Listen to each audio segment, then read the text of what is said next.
Buenas tardes, compañeros y maestro.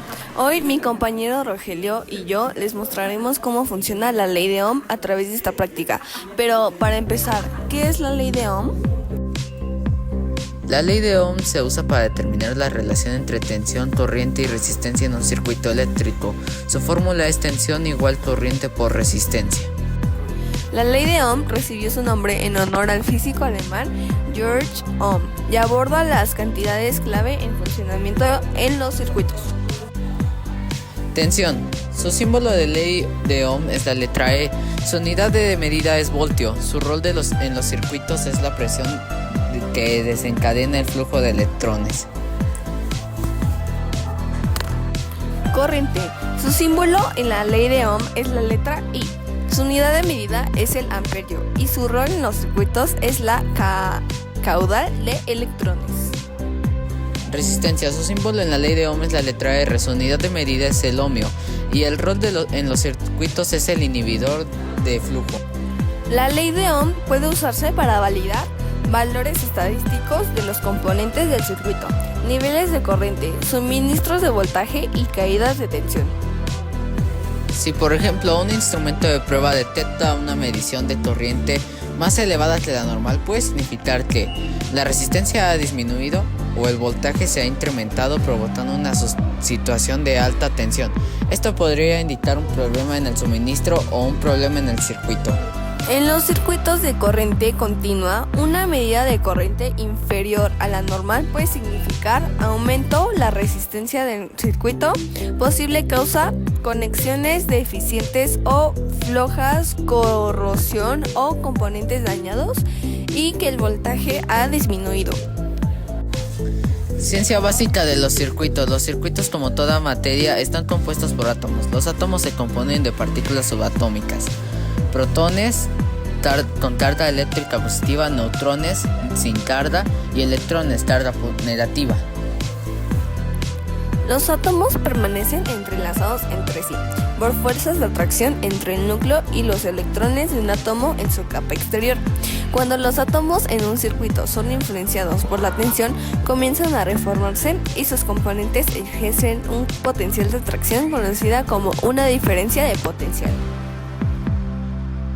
Primero haremos el puenteo con dos cables, uno que vaya del polo negativo al otro y otro que vaya del polo positivo al otro.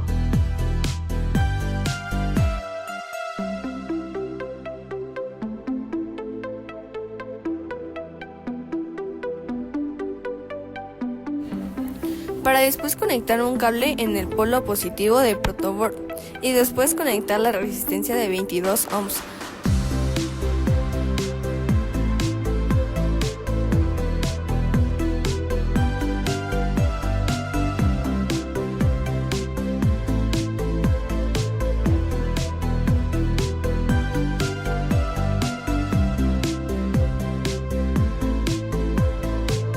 Luego tomaremos un cable del lado donde está la pata derecha de la resistencia para así conectar el LED del donde está la pata positiva. Después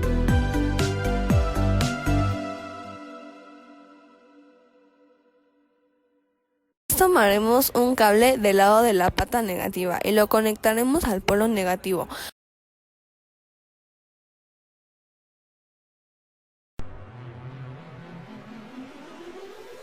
Para a continuación tomar un cable del polo positivo y conectarlo en la línea E de la protoboard.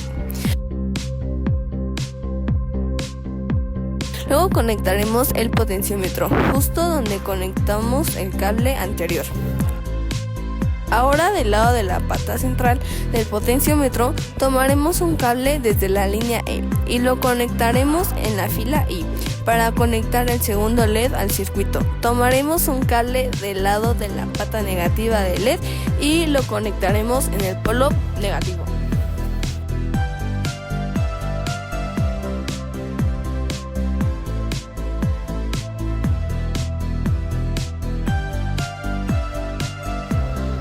Ahora tomaremos el lado negativo del multímetro para conectarlo a la terminal 2 del potenciómetro. Luego tomaremos el lado positivo y lo conectaremos a la terminal 1 del potenciómetro.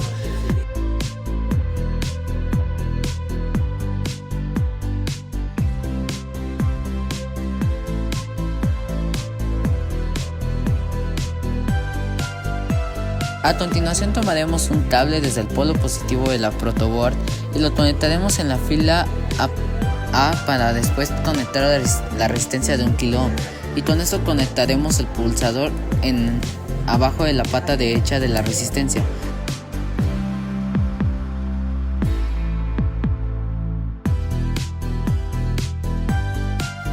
Y con esto tomaremos otro cable desde la fila H para después conectar el tercer LED en la fila G.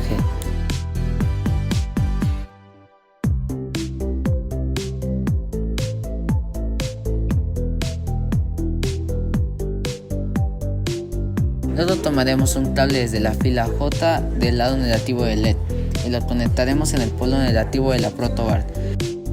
Ahora conectaremos la pila para que la práctica empiece a funcionar.